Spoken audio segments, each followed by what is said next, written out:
आप सब लोग। अक्षय तृतीया आने वाली है, बहुत सारी शुभकामनाएं। आज के वीडियो में बहुत ही सरल पद्धति से देखेंगे कि किस तरह से हम अक्षय तृतीया का पूजन घर पर कर सकते हैं। देखिए, अक्खा तीज, अक्षय तृतीया, ये जो पूजा होता है ना, अपनी अपनी परंपरा के हिसाब से, घर के हिसाब से सभी घरों में थोड़ी बहुत नियम अलग हो जाते हैं और सभी घरों में अपने अपने हिसाब से पूजन की जाती है। लेकिन इस पूजा में एक चीज़ बहुत ही कॉमन है और एक चीज़ जो हमें ज़रूर पूजा करनी चाहिए वो है कलश की पूजा। तो मिट्टी की कलश के इस दिन पूजा किया जाता है, अक्षय कलश कहते हैं इसे, और इनकी पूजा आप जरूर कीजिएगा।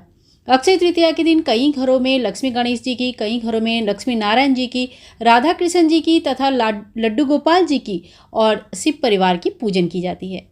यहाँ पे मैं आपको लक्ष्मी गणेश जी, लक्ष्मी नारायण जी तथा लड्डू गोपाल जी की पूजन करके दिखाती हूँ कि बहुत ही सरल विधि से कैसे आप घर पर आराम से पूजा कर सकते हैं। तो देखिए, एक जो घड़ा हम लेंगे, अगर आपके पास मिट्टी का नहीं है तो आप पीतल का ले सकते हैं, चांदी का ले सकते हैं, तांबे का ले सकते हैं। लेकिन अक्षय तृतीया में जो घड़ा होता है वो मिट्टी का है तो सबसे अच्छा है और नया घड़ा होना चाहिए। घड़े के ऊपर सबसे पहले चंदन से हम स्वास्तिक बनाएंगे और इस पूजा में चंदन का व्यवहार ज़्यादा से ज़्यादा कीजिएगा। चंदन इस पूजा में बहुत ज़्यादा मायने रखती है। चंदन यात्रा भी आज से शुरू होता है। यहाँ पे मैंने एक आसन लगाया, आसन के ऊपर गेहूं का आसन देंगे। गेहूं स्वर्ण समान माना जाता है, इसलिए आज जो है ना गेहूं का आसन लगाएंगे। इसके ऊपर हम अपने घड़ा को स्थापित करेंगे और इसके बाद थोड़ी सी गंगा जल हम सबसे पहले डालेंगे घड़े में। और देखिए, जल में गंगा जल नहीं मिलाया जाता है, गंगा जल में जल मिलाया जाता है, ठीक है। तो थोड़ी सी गंगा जल डालिए और उसके बाद शुद्ध पीने के पानी, ठीक है, पीने की पानी डालना है। पीने के पानी से घड़े को गले तक भर दीजिएगा, एकदम कंठ तक भरना चाहिए। और ये पानी में हम जो सुपारी वगैरह डालते हैं ना, कुछ नहीं डालेंगे क्योंकि ये पीने का पानी है, इसमें कुछ भी नहीं डाला जाएगा। थोड़ी सी आप चाहे तो 1-2 दाना चीनी डाल सकते हैं, ठीक है। इसके बाद इसके ऊपर से हम एक और पात्र लेंगे। अगर मिट्टी की है तो बहुत अच्छा है, नहीं है तो ऐसे कोई तांबा पीतल का पात्र ले सकते हैं और उसमें गेहूं भर के हम कलश को ढक देंगे। कलश को खाली नहीं छोड़ा जाता है। इसके ऊपर देखिए, अगर आप चाहे तो अशोक के, आम के पत्ते लगा सकते हैं, क्योंकि जो ये टाइम जो होता है ना, गर्मी के टाइम जो होता है ना, इसमें इसी तरह से पूजन की जाती है जिसमें फूल पत्ते ठंडे चीज़ों का यूज़ ज़्यादा किया जाता है। तो मैंने कुछ अशोक के पत्ते मेरे पास था, इसमें टीका लगाया और घड़े के ऊपर रखा। और इसके ऊपर आपको कोई भी मौसमी फल आप रख सकते हैं। तो इस समय आम मिलता है, खरबूजा मिलता है, तरबूज मिलता है। तो देखो, तरबूज तो बहुत बड़ा हो जाता है, तो खरबूजा देखने में भी सुंदर लगता है और इस चीज़ को ना दान भी किया जाता है। तो यहाँ पे मैंने खरबूजा जो है मतलब रख दिया है। और इसके बाद आप चाहे तो गेहूं की आसन लगा सकते हैं। मैंने यहाँ पे फूलों की आसन लगाया, तो फूलों की आसन हमने लगा दिया। और जो गर्मी के समय है, इसमें इत्र, फूल, चंदन इत्यादि के व्यवहार ज़्यादा से ज़्यादा किया जाता है। फिर हमारे पास जो लक्ष्मी गणेश जी है या लक्ष्मी नारायण जी है, मूर्ति है, फोटो है, विग्रह है, जो भी है, आप उनको स्थापित करें। अगर आपके पास पीतल के विग्रह है तो आप उनको पंचामृत, कच्चा दूध, चंदन, जल, गुलाब जल, किसी भी चीज़ से स्नान कराए, बहुत बढ़िया तरीके से स्नान वगैरह कराए और उसके बाद उनको स्थापित करें। और अगर फ़ोटो है तो बस स्नान का हमें भाव करनी है। तो इस तरह से देखिए, हमने फ़ोटो रख लिया, लक्ष्मी गणेश जी को रख लिया है। और फिर इसके बाद हम एक थाली में फूल सजाएंगे और दीपक प्रज्वलित करेंगे।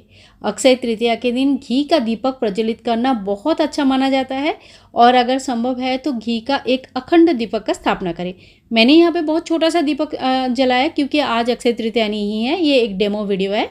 लेकिन अगर आप लोग पूजा कर रहे हैं तो एक बड़ा सा दीपक जलाइए जो कि पूरे दिन जलता रहेगा और आपका अक्षय अमर होता है। आपका जो भी पूजा है, जो भी आपका फल है, सब चीज़। इसके बाद देखिए, एक लोटा ले लेंगे, इसमें थोड़ी सी शुद्ध जल ले लेंगे, एक हाथ में फूल ले लेंगे, अगर कुसा है तो कुसा ले लीजिए। जल का छींटा देते हुए भगवान को स्नान कराएंगे। ओम गंगणेशाय नमः, ओम गंगणेशाय नमः, ओम गंगणेशाय नमः, जय मां लक्ष्मी, जय मां लक्ष्मी, जय मां लक्ष्मी।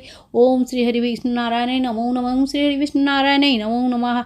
इस तरह से सभी भगवान का नाम लेते हुए भगवान को स्नान कराएंगे। जो अक्षय कलश हमने स्थापित किया है, इसमें सभी भगवान का वास है, इनको हम स्नान कराएंगे और फिर वस्त्र रूपी कलावा चढ़ाएंगे। वस्त्र रूपी कलावा जब चढ़ाएंगे, जिनको भी आप कलावा चढ़ा रहे हैं उन सभी का नाम लेते हुए कलावा चढ़ाइए। इसके बाद देखिए, मैंने पहले ही कहा है, आज के दिन से चंदन का बहुत बहुत ज़्यादा महत्व है, तो सभी को हम चंदन का टीका लगाएंगे। जितनी भी फोटो में देवी है, जैसे माता लक्ष्मी है या आप और राधा रानी की कोई भी देवी की पूजा कर रहे हैं तो आप उनको रोली की टीका लगाइए।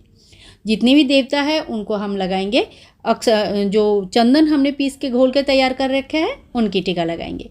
साथ साथ में आज दीपक की पूजन, आज क्यों, जब भी पूजन करेंगे दीपक की पूजन जरूर करनी चाहिए। तो रोली की टीका, चंदन की टीका, हल्दी की टीका, दीपक को भी हम लगाएंगे। हे अग्निदेव, आप आइए, हमारी पूजा में शामिल होइए, हमारी पूजा का साक्षी बने और पूजा एकदम बहुत ही अच्छी तरह से निर्विघ्न रूप से कंप्लीट हो जाए, इसके लिए आप हमें आशीर्वाद जरूर कीजिएगा।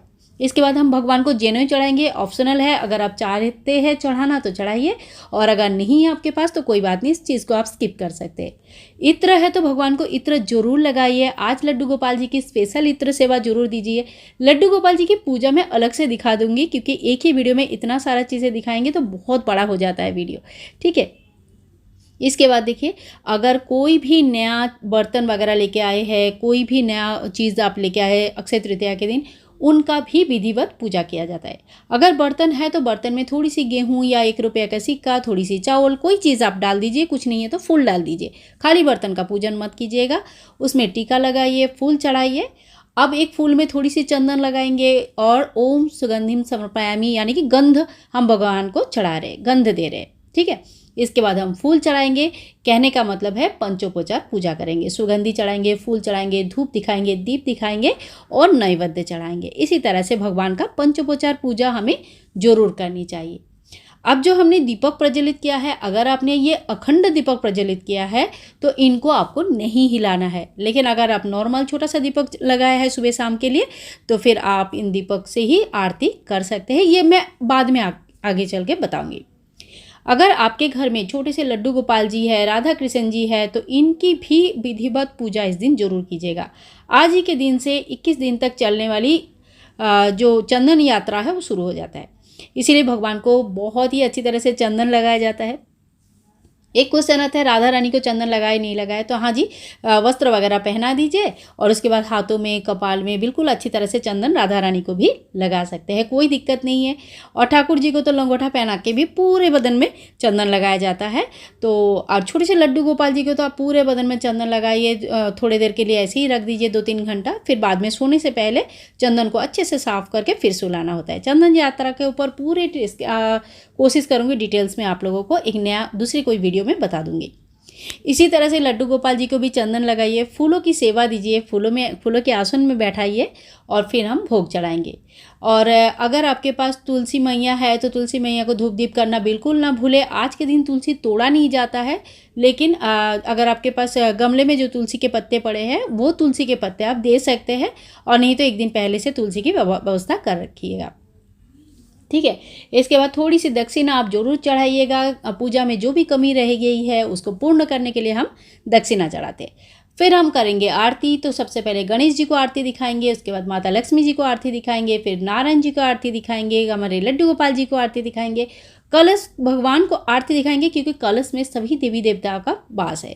आरती, अगर बहुत लोग क्वेश्चन करते हैं कि आरती संपूर्ण होने से पहले ही बंद हो जाते हैं, बुझ जाते हैं, तो आप जो है ना एक एक छोटे छोटे कपूर डालिए जब तक, अगर आपकी आरती बड़ी है, लंबी है, तो आप उनको कंटिन्यू करने के लिए थोड़ी सी कपूर आपको डालना पड़ेगा। सबसे अच्छा होता है आज के दिन अगर हवन करते हैं तो। आरती होने के बाद जो थोड़ी सी जल लीजिए, 3 बार आचमन कर लीजिए, 3 बार घुमा के जल को भूमि में छोड़ दीजिए और दे दीजिए इस तरह से। और जो जल लोटा में एक्स्ट्रा बचा है वो आप सूर्य नारायण को चढ़ा सकते हैं। तो देखिए, इसी तरह से बहुत ही सरल विधि से हम घर पर अक्षय तृतीया का पूजन कर सकते हैं।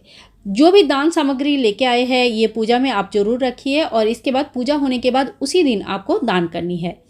पूजा विधि अच्छी लगी तो please like, share and comment. Channel को सब्सक्राइब करके रखें। मिलूंगी नेक्स्ट वीडियो में, तब तक के लिए राधे राधे।